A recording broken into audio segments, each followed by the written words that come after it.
Bonjour et bienvenue dans votre magazine de l'innovation. Je vous propose chaque jour avec mes invités d'interroger l'actualité du numérique. Aujourd'hui, ce sera une édition qui sera consacrée à la grande question du rebond. En tout cas, ça va traverser nos discussions. Je commencerai avec les fournisseurs de technologie.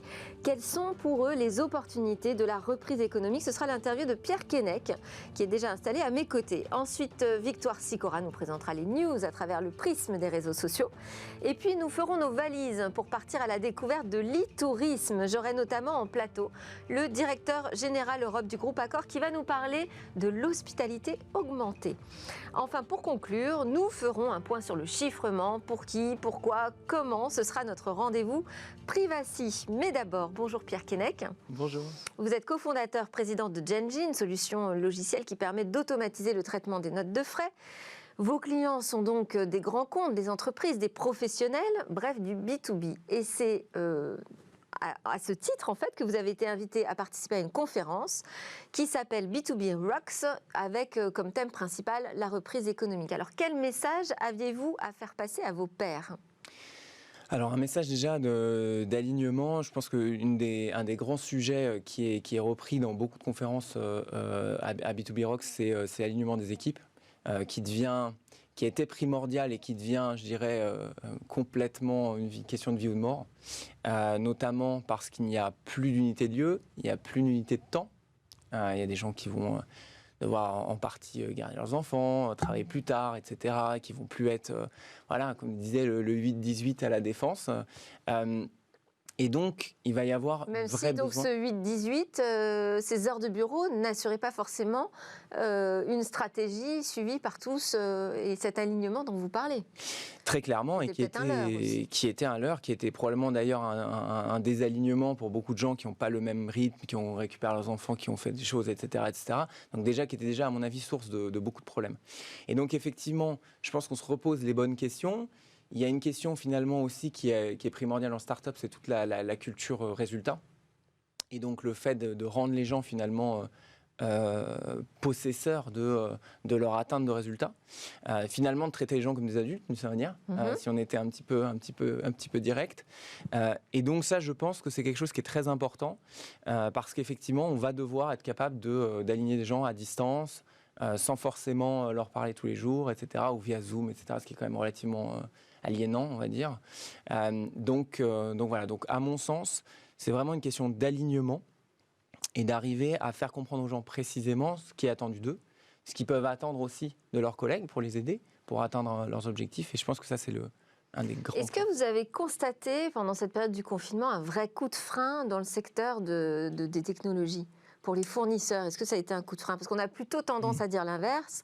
Au contraire, on a tous multiplié nos usages numériques et donc c'était plutôt une opportunité qu'un coup de frein. Quel est votre regard là-dessus?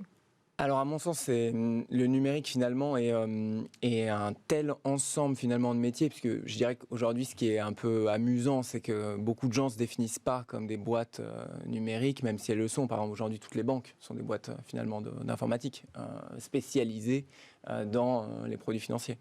Donc je dirais qu'on ne peut pas forcément tirer de conclusions générales. Néanmoins, si je prends par exemple notre exemple, on a maintenu nos objectifs, mais en vendant différemment. Ce qui veut dire que tous les nouveaux clients, finalement, toute la partie, je dirais, grand compte, a relativement retardé ses appels d'offres en fin d'année, pour voir les horizons de cash, etc. Machin.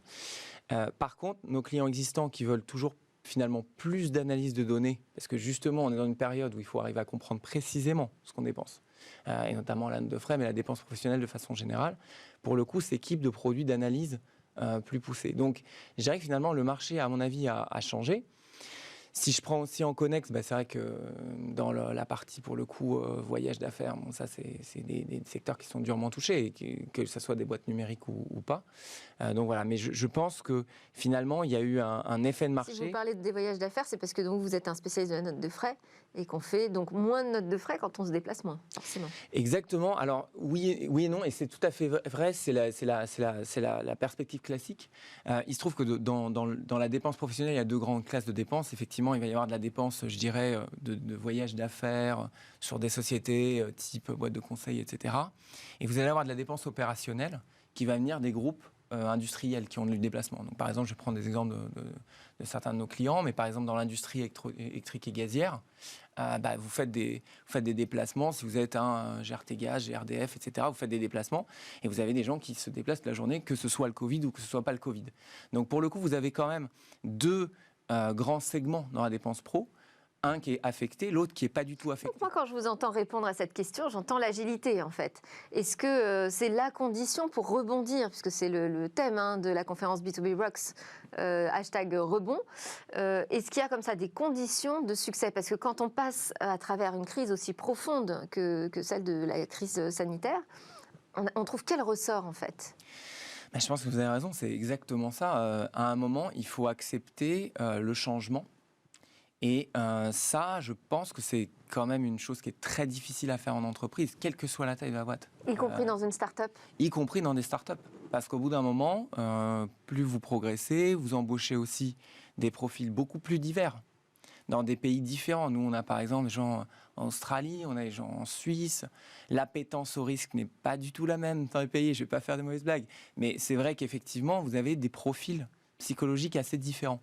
Et selon les métiers, par ailleurs. Donc, je pense que réussir à aligner les gens autour d'un changement, c'est toujours très, très compliqué, dans tous les cas. Ça prend un peu de temps. Et ça prend du temps. C'est un temps qui est assez peu, finalement, factorisable, écrasable, finalement. Parce qu'il y a un moment, l'humain n'accepte pas des choses trop brutales. Et malgré le fait que, c'est vrai que d'un point de vue très managérial, on a tendance à vouloir accélérer et aller vite, mais je pense qu'il y a des choses qui sont incompressibles. Alors cette conférence, c'est aussi un moment de networking, on fait du réseautage, on va voir ses pairs, on va voir des clients potentiels. Ça reste quand même quelque chose de très important pour faire du business. C'est clair, je pense que c'est le nerf de la guerre au bout d'une certaine taille. Parce qu'on a du mal à rencontrer ses équivalents et ses clients.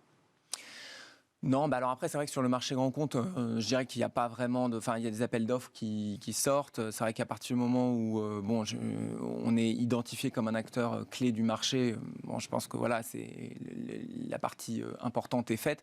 Après, c'est vrai que par exemple, quand on ouvre des marchés différents, nous, si je prends notre exemple, on est obligé de networker parce qu'au début, on arrive à Singapour. À Singapour, pour être honnête, on n'est pas connu. Donc, on est obligé d'aller faire un maximum de... Ça veut dire que dans cette culture du résultat dont vous avez parlé, il faut quand même aussi consacrer du temps. Alors, au changement, à l'alignement et au networking. Et au networking, exactement, sachant qu'effectivement, le networking aujourd'hui, c'est quand même très, très, très, très dur. Vu qu'il n'y a plus de physique, il n'y a plus rien. On le voit dans beaucoup d'actions, que ce soit de Business France, de la CCI, etc., des choses qui passent complètement virtuelles. Et c'est normal, il faut les maintenir, il faut absolument les maintenir, ils ont tout à fait raison de le faire. Mais c'est vrai qu'on perd quand même énormément d'efficacité sur du networking, je dirais, qui est incident finalement. C'est-à-dire des gens qu'on va rencontrer finalement par hasard, on est au buffet, etc., on discute, on a une discussion intéressante et au final, on voit des choses qui sont positives, c'est des choses qui aujourd'hui ne peuvent plus arriver. Il n'y a pas le même miracle du hasard en version virtuelle. Exactement, c'est clair. C'est très clair. Est-ce qu'il y a un dernier élément, parce que là c'est la fin de notre interview, il y a un dernier élément, un dernier ingrédient pour saisir la balle au bon? Pour moi, c'est la vitesse. Si je devais dire la dernière chose, c'est la vitesse. Il faut quand même arriver à maintenir la vitesse dans cette exécution. On a finalement, c'est le classique. Un grand groupe, c'est un peu plus lent, mais rentable. Vous avez des startups qui sont pas rentables et très rapides, qui vont aller de levée de fonds en levée de fonds. Je pense que voilà, le seul truc qui n'est pas possible, c'est d'être lent et pas rentable. Merci beaucoup, Pierre Keinec, cofondateur de Gen.J et président également de Gen.J. On enchaîne avec la sélection d'actu de Victoire Sicora.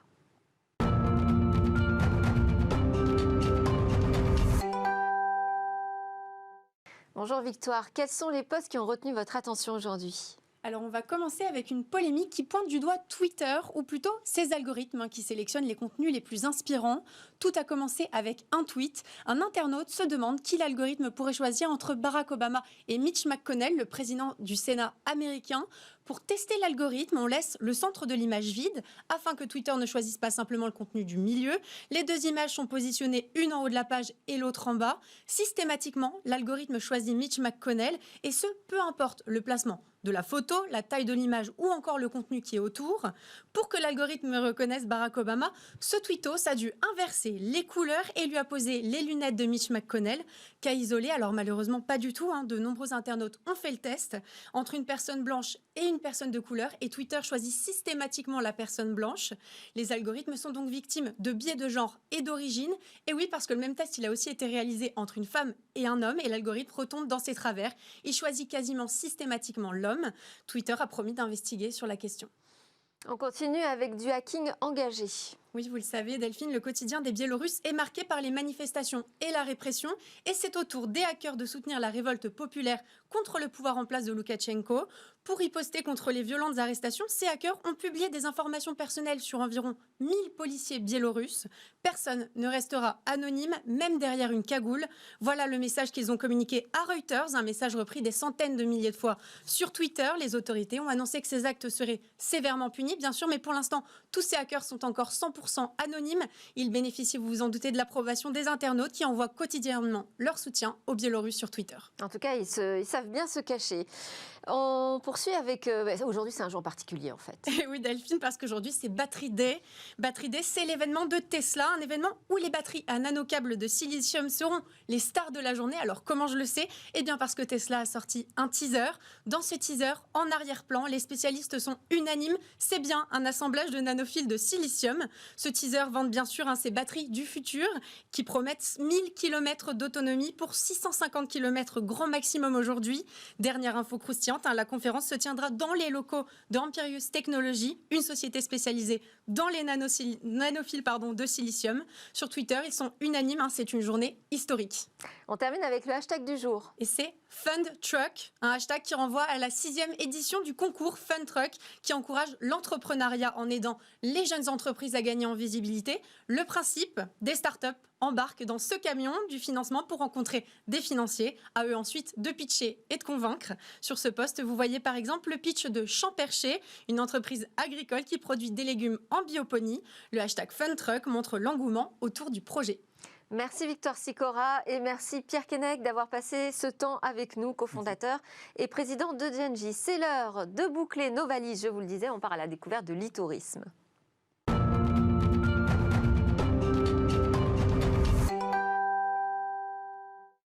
Leur univers, c'est celui des vacances et leur souci répondre aux attentes des voyageurs. Un défi de plus en plus lié aux usages numériques, évidemment.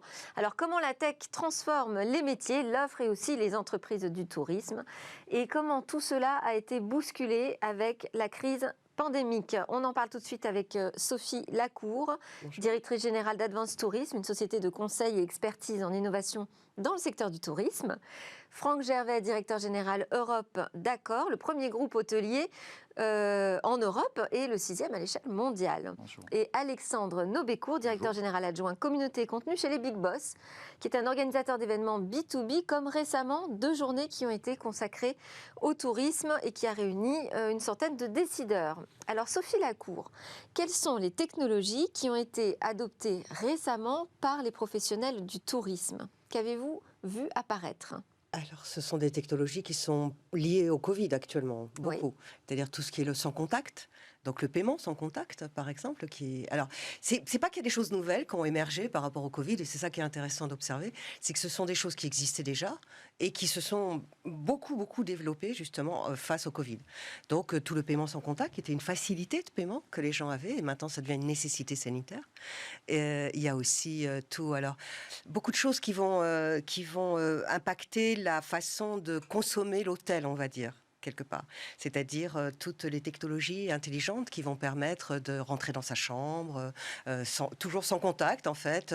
Et puis alors, beaucoup de choses, des écrans, aussi beaucoup avec des technologies dites haptiques. L'haptique, c'est la science du toucher. Donc en fait, ce sont des technologies qui vous permettent de toucher les écrans comme dans les films, en fait, sans les toucher. Donc ça, c'est des choses formidables parce que ça va être dans les hôtels, mais ça va être aussi dans les hôtels, ça va être aussi dans tous les endroits en fait qui vendent des voyages. Alors avec des capteurs de mouvement? C'est ça. Alors ou avec des gants spécifiques vraiment qui permettent d'avoir un retour de toucher? Alors ça serait formidable, voilà. Ça. Mais ça, justement, dans le cadre du Covid, c'est plus possible.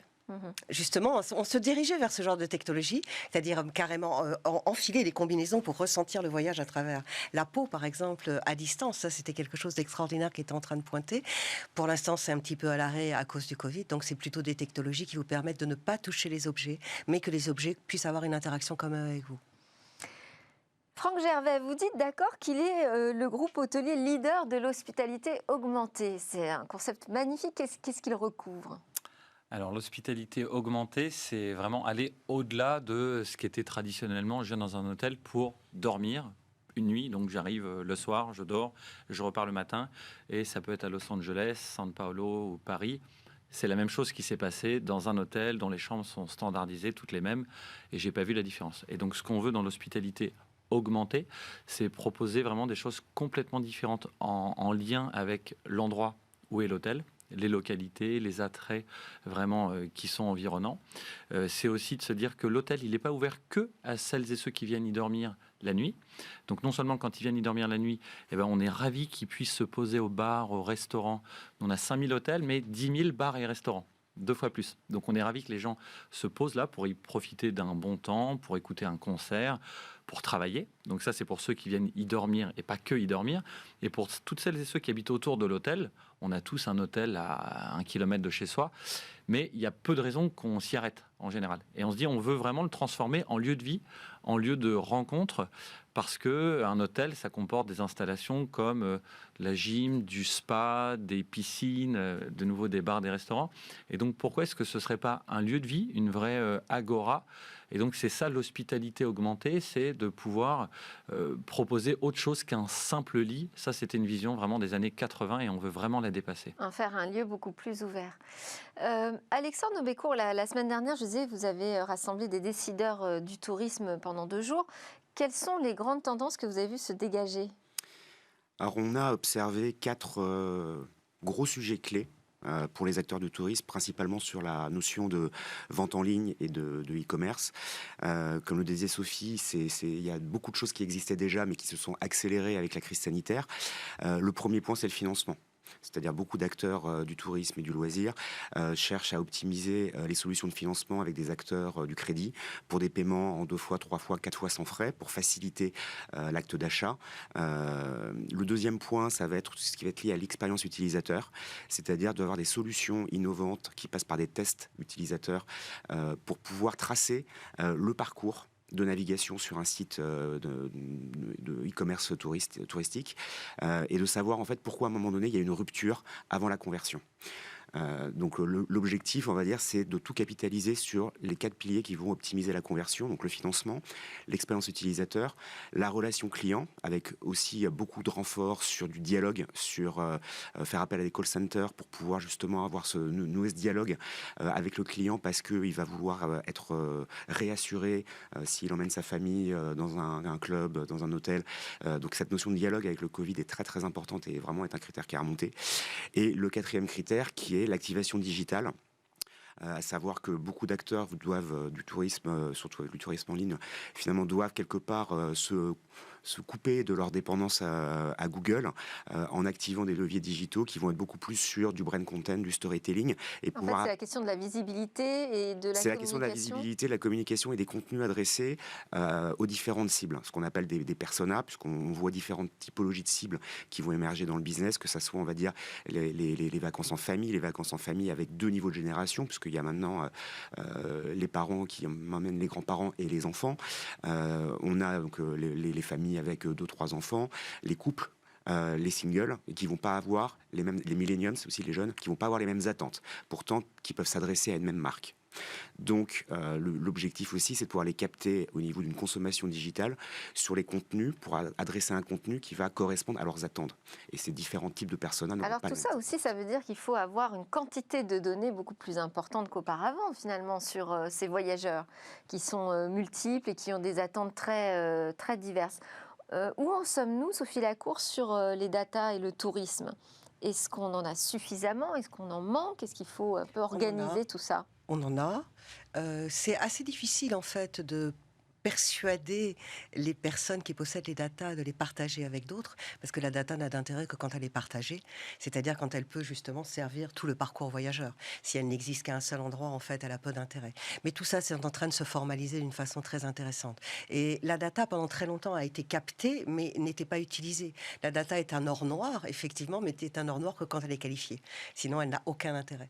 Donc là, ça y est, on commence enfin à trouver l'intérêt de qualifier la data, de la partager sur le territoire. Il y a plusieurs initiatives sur ça. Franck Gervais, vous êtes data. prêt à partager la data, à travailler sous forme de hub Alors, finalement on le fait déjà, en fait. dans le Sophie secteur a complètement raison. De la data, il y en a plein partout. Vous en donnez tous les jours. Donc, ce qu'il faut, c'est que ce soit avec un consentement et qu'on puisse vous éclairer sur ceux à qui vous la donnez. Mais vous serez d'accord pour donner des éléments sur vous si, en retour, on améliore votre expérience client, si on personnalise les offres qui vous sont faites, si, selon le motif de votre voyage, eh bien, vous avez des propositions qui correspondent exactement à ce que vous souhaitez ou pas. Et donc, nous, on travaille avec pas mal d'organismes de tourisme, notamment. Il y en a qui sont assez avant-gardistes. Lyon, par exemple, a beaucoup avancé sur le sujet. Et c'est en fait assez simple de se dire, c'est une chaîne d'expérience client, un voyage, où vous avez un déplacement, vous avez un hôtel ou un hébergement, vous avez des activités sur place. Et si on est capable de faire en sorte, entre acteurs de cette chaîne, de se passer les informations qui sont les informations judicieuses, et avec votre consentement, de nouveau, ça veut dire qu'on va vous proposer quelque chose de bien meilleur que si on l'avait proposé à tout un chacun.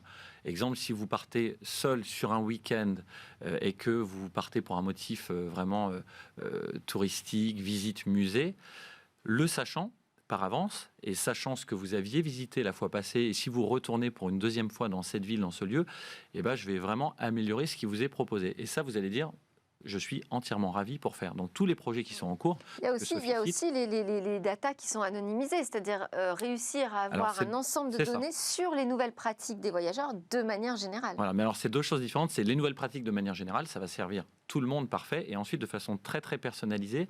Là, si vous êtes d'accord pour qu'on vous serve mieux, on vous identifie mieux, à ce moment-là, c'est ce qu'il faut qu'on fasse. Mais toutes les discussions en cours, la data, elle existe, les plateformes technologiques, elles existent. Ce qu'il faut, c'est créer un peu ces entrepôts de données où chacun vient donner et prélever des choses utiles. Il faut qu'il y ait cette notion de give and take dans un entrepôt de données pour que tout le monde en bénéficie. Je reviens sur, justement, il y a un projet de Data Hub aujourd'hui qui doit remplacer Data Tourisme. Ouais. Et la question, c'est est-ce qu'aujourd'hui, en France, on est suffisamment organisé, parce qu'on est quand même un pays très touristique, est-ce qu'on est suffisamment organisé pour gérer l'ensemble de ces données qu'on récupère sur tous ces voyageurs du monde qui viennent chez nous, par exemple, voir la Tour Eiffel ? Alors moi j'ai une réponse, je vais commencer. Franck La réponse Gervais c'est non, on n'est pas organisé. Ouais. On veut avoir 100 millions de visiteurs par an, c'était l'objectif pré-Covid, il y en avait à peu près 90 millions en année usuelle.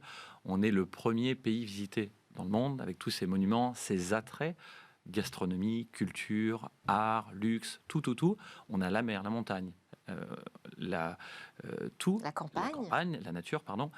Et simplement, en fait, on est assez, finalement, aveugle à qui on reçoit parce qu'on n'a pas structuré, et donc on est le pays de la tech et le pays du tourisme. Donc, ce qu'il faut simplement, c'est qu'on mette les deux ensemble en fonctionnement, la tech au service du tourisme, le tourisme qui écoute la tech, pour qu'on soit beaucoup mieux organisé. Donc, il faut avancer très vite sur ce Data Hub. Sophie Lacour. Il y a convergence, en fait, absolument. Et il faut arriver à en fait, c'est vrai qu'on est le premier pays, en tout cas récepteur, peut-être beaucoup de gens passent plutôt que s'arrêtent aussi. Et on a besoin de chiffres. On a besoin de chiffres pour pouvoir avancer, sinon on ne peut pas. Donc on a besoin de chiffres, on a besoin de data qualifiée. Et c'est ce qu'on est en train de faire le plus possible. Alors avec des grandes enseignes ou alors aussi sur les territoires localement. Beaucoup de territoires commencent aussi à collecter et à qualifier leurs data. Le problème, en fait, c'est aussi d'arriver à comprendre ce que c'est. Parce que on a quand même des structures assez vieillissantes dans le tourisme, dans l'hôtellerie, dans la restauration. On a des acteurs qui n'ont pas été du tout formés à la data, ni même à ce que c'est. Donc il y a une espèce de peur confuse, en fait, par ignorance simplement, mais une espèce de peur confuse de « Ah, la data, c'est la mienne, il faut que je la garde parce que c'est à moi que ça sert ». Alors qu'effectivement, ça n'a d'intérêt que si elle est partagée et que si on peut la mettre sur toute la chaîne de valeur du tourisme, du début, quand il sort de chez lui jusqu'au moment, en fait, où il revient. C'est-à-dire que c'est un très long trajet, il fait plein de choses, en fait, le touriste à ce moment-là. Il voyage, il va à l'hôtel, il va au restaurant, il va dans des loisirs, il va dans beaucoup d'endroits. Et tout ça, c'est des datas qui sont éparses et qui ne sont pas, pour l'instant, mises ensemble les unes avec les autres, donc moins efficaces pour l'instant l'instant. Je pense qu'il y a une acculturation à faire par rapport au numérique en général. C'est un peu ce que vous essayez de faire au Big Boss, non? De faire travailler ensemble des fournisseurs de solutions technologiques avec les acteurs du tourisme. Est-ce que ça matche bien? Est-ce qu'il y a des rencontres qui se sont faites? Le but du concept des Big Boss, c'est vraiment la mise en relation d'affaires. Donc on a un système en fait où on propose à des décideurs porteurs de projets de venir sur nos événements pour rencontrer un certain nombre de prestataires qui vont les accompagner dans le déploiement de leurs projets, de leurs solutions. L'avantage que ça porte, c'est que pour les décideurs, c'est un gain de temps parce qu'en une demi-journée, ils peuvent rencontrer 20 prestataires différents. C'est que c'est qualifié. Il y a un système d'identification des projets et après il y a un outil de matchmaking avec un algorithme qui permet de générer des agendas personnalisés pour qu'on puisse optimiser, on va dire, la performance de ces rendez-vous. Mais ceux qui viennent à vos rendez-vous, ils sont quand même déjà au fait des attraits du numérique et du partage. Et ça va très vite quand même, ça s'accélère beaucoup. Donc c'est un moyen aussi d'avoir une sorte vous avez déjà des convaincus finalement qui viennent au Big Boss. Comment est-ce qu'on fait pour évangéliser, pour aller un petit peu plus loin, pour avancer un peu plus vite sur ces sujets numériques dans le tourisme? Il faut aller sur les territoires. Oui, puis le partage d'expérience. Oui. C'est nous, les Big Boss, ça a été une première communauté issue de l'univers du digital et du e-commerce, puis elle a grandi, ça s'est développé aussi avec beaucoup de partage d'expérience, beaucoup de cooptation. C'est surtout le bénéfice en fait de l'expérience et des résultats pour les décideurs. Il y a des démonstrations concrètes de ce qui peut être fait. Oui, il y a des usages il y a clients, une vraie communauté d'apprenants, de gens qui sont des professionnels mais qui ont envie d'aller un cran plus loin et qui sont inspirés par des pitchs d'autres qui disent tiens, regarde, moi j'ai testé ça, ça marche. Et du coup, c'est vraiment un cercle vertueux qui se crée. C'est vraiment du dating, du rendez-vous d'affaires. Ce sont des sessions de 7 minutes, donc c'est très court, ça s'enchaîne très vite. On n'est pas sur un format de salon ou sur un format de showroom, donc les prestataires ne viennent pas avec leur solution. Tout est dans la conviction de leur solution à travers le pitch. Comment vous voyez, Sophie Lacour, vous faites de la prospective, je sais. Oui. Comment vous voyez l'avenir du tourisme? Vert. D'accord. Durable. Durable, vert. En fait, ce sont les aspirations qui existaient déjà avant le Covid que l'on voit apparaître, mais surtout amplifier. Donc il y avait de toute façon déjà des désirs de durabilité, de vertu. En fait, ils voulaient avoir des cercles vertueux, le consommateur. Mais vert, ça veut dire aussi voyager moins loin, moins souvent. Il y avait ça, mais il y avait déjà la honte de prendre l'avion. Hein, oui. C'était déjà, on voyait tout ça en sociologie en fait, qui c'était des mouvements qui apparaissaient. Alors qui étaient ténus avant le Covid et qui, pendant le Covid, en fait, ont quelque part explosé. Toutes les images qui ont inondé les réseaux sociaux étaient assez spectaculaires, où on voyait des poissons dans la lagune à Venise. On voyait, j'étais très, très surprise que l'une des premières choses qu'on a vues sur les réseaux sociaux au début du confinement, c'était des lieux touristiques sans personne. Oui. Parce que c'est vrai que le grand sujet avant, c'était le surtourisme. Trop de touristes partout, etc. C'était le marronnier, tout le monde en parlait, c'était vraiment le sujet. Et d'un seul coup, on s'est mis à parler, au contraire, donc d'un tourisme. C'est extraordinaire, un endroit où Taj Mahal, il n'y a personne, etc. Alors, personne, c'est pas possible. Personne, pas même soi-même, quoi. Voilà, pas même soi-même, c'est le problème, en fait. Voilà. Oui. Donc là, on se rend bien compte que c'est différent. Mais là, il y a, en tout cas, pour les 2-3 prochaines années, parce que c'est très difficile de tirer des lignes dans un vrai futur, je ne suis pas Madame Soleil, nous ne le sommes aucun d'entre nous, mais on peut dire que dans les 2-3 prochaines années, ce que les gens vont vouloir, ce sont des lieux plutôt où il y a moins de monde, parce qu'il va y avoir des distances sanitaires. En fait, il y a une sorte de crainte, quand même, qui est en train de s'installer. Donc, des endroits avec moins de monde. Donc, c'est pour ça que je dis vert aussi dans ce sens-là, parce que je pense effectivement que la campagne, la ruralité et le tourisme rural ont une très très très belle carte à jouer. Et Franck comme Gervais, justement vous voyez ça les aussi, territoires, poindre oui, complètement. Un tourisme en fait, plus vert, plus local aussi peut-être. Plus local, plus authentique, plus en contact. En fait, ce qu'on a vu depuis 20 ans maintenant, c'est un développement touristique chaque année, et c'est très bien parce qu'on donne accès à plein de gens, la possibilité d'aller voir des endroits qu'ils n'ont jamais connus avant, d'aller faire des kilomètres pour découvrir tout ça. Simplement, on a vu le mot-clé ces 5 dernières années, c'était l'expérience. L'expérience à tout prix, la consommation un peu effrénée. Et aujourd'hui, ce qui vient équilibrer l'expérience, c'est vraiment le mot de sens. Et ce qu'on voit, c'est que du coup, l'expérience ne pourra pas se faire au détriment du sens. Les gens voudront assumer complètement ce qu'ils ont consommé, ce qu'ils ont expérimenté, et donc ils voudront voir derrière cette destination, cet hôtel, cette compagnie aérienne ou ferroviaire, qui elle est vraiment. Derrière l'ombre de « je prétends que je suis », comment est-ce qu'elle traite ses employés ? Quels sont ses efforts pour diminuer les émissions et l'empreinte carbone sur l'environnement ? Comment est-ce qu'elle considère les locaux? Est-ce qu'elle travaille avec des artisans qui habitent à proximité? Et nous, on a fait ça dans une de nos chaînes qu'on a créées, une de nos marques qu'on a créées, qui s'appelle Grit proche de green et près de meet and greet. Et donc, elle est née dans cet environnement respectable pour dire non, on va se sourcer au niveau de tout ce qui est nourriture, boisson à 50 km à la ronde. On va employer des gens à qui on donne une seconde chance, qui n'ont pas forcément fait d'école hôtelière ou de choses comme ça. Et tout ce qui est ameublement, aménagement, bibliothèque, lit, table, etc., c'est une seconde vie qu'on donne aux objets parce qu'on veut limiter notre empreinte au travers de cet hôtel. Donc je crois que c'est ça la grande tendance post-Covid, et ça restera.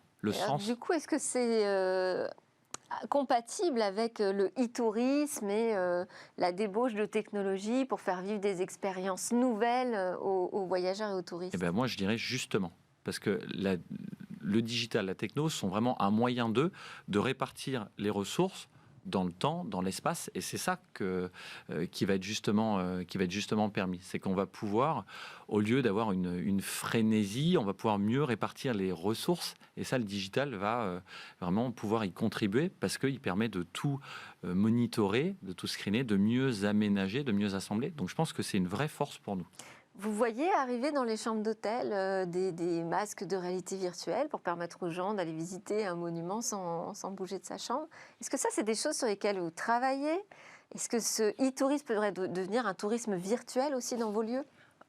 Oui, alors je vais te dire, Sophie, moi je ne crois pas trop à l'extra-virtuel. On l'a tous vécu, hein, c'est la limite des Teams, Zoom, etc. À un moment donné, le contact, le fait de se voir là, ça a quand même une vertu incommensurable, incomparable. Donc je crois beaucoup au tourisme qui a du contact. Nous, on est dans le métier de l'hospitalité, du soin apporté, la bienveillance, du contact, du plaisir. Donc ça, je ne crois pas au côté robotique à l'excès. Pour avoir testé au Japon, en Chine, un hôtel complètement robotisé, franchement, ça ne me fait pas envie du tout. C'est trop froid. Trop froid.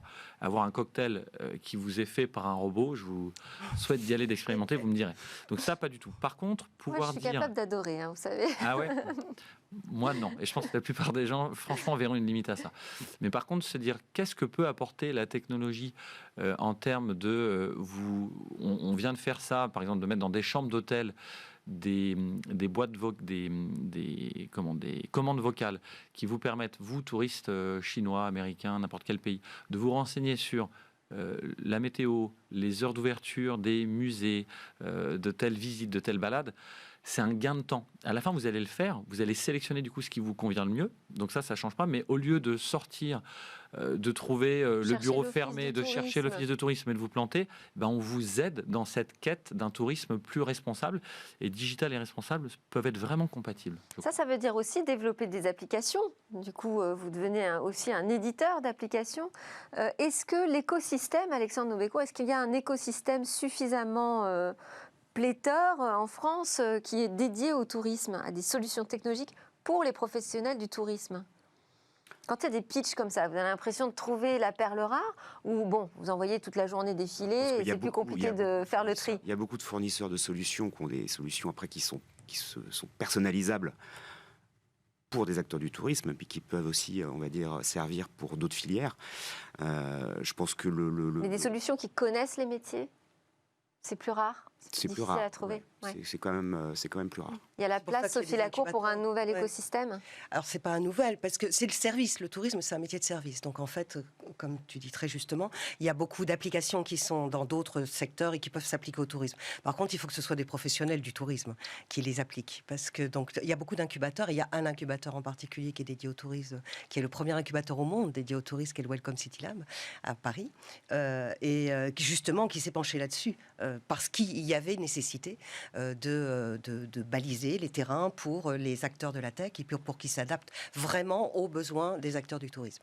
Est-ce qu'il y a une condition pour réussir sa transformation numérique quand on est un hôtelier, un voyagiste?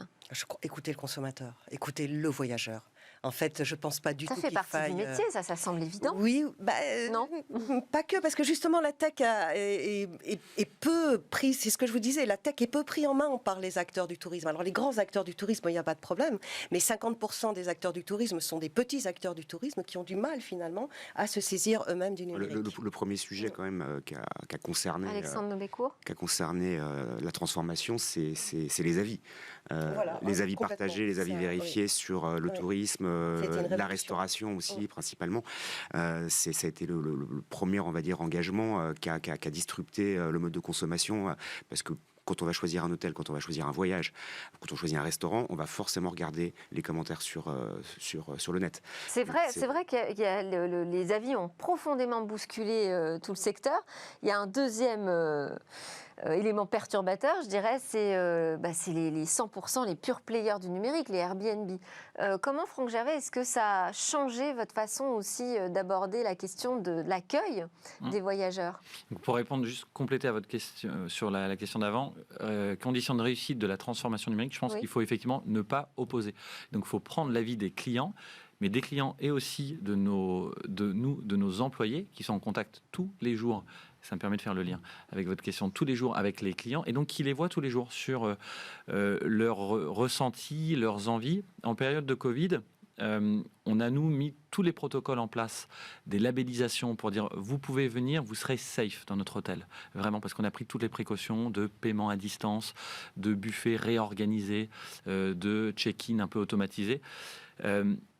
La moitié des gens nous disent... Les règles sont très drastiques. Moi, je vais régulièrement chez Accor et en termes de protection sanitaire, on est tranquille. On est tranquille et il y a des gens, la moitié à peu près, qui nous disent franchement, vous en faites presque trop.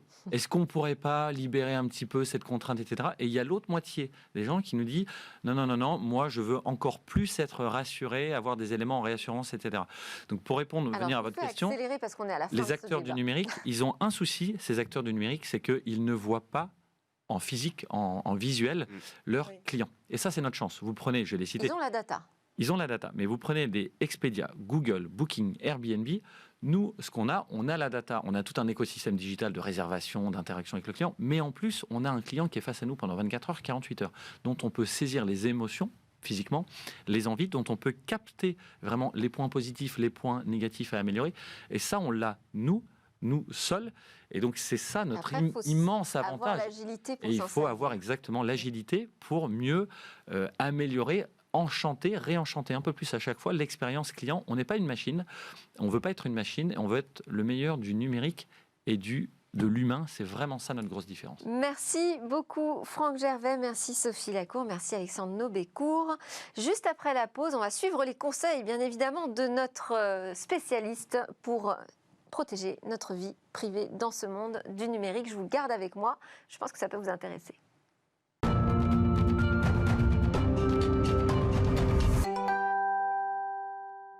Nous sommes de retour sur le plateau de Smartech. Sophie Lacour, directrice générale d'Advance Tourisme, Franck Gervais, directeur général Europe d'Accor, et Alexandre Nobécourt, directeur général adjoint communauté et contenu chez les Big Boss, sont toujours avec moi. Et nous sommes connectés avec Hervé Lejouan, président fondateur de Privoni, pour partager des bonnes pratiques sur la protection de nos données personnelles. Bonjour Hervé Lejouan.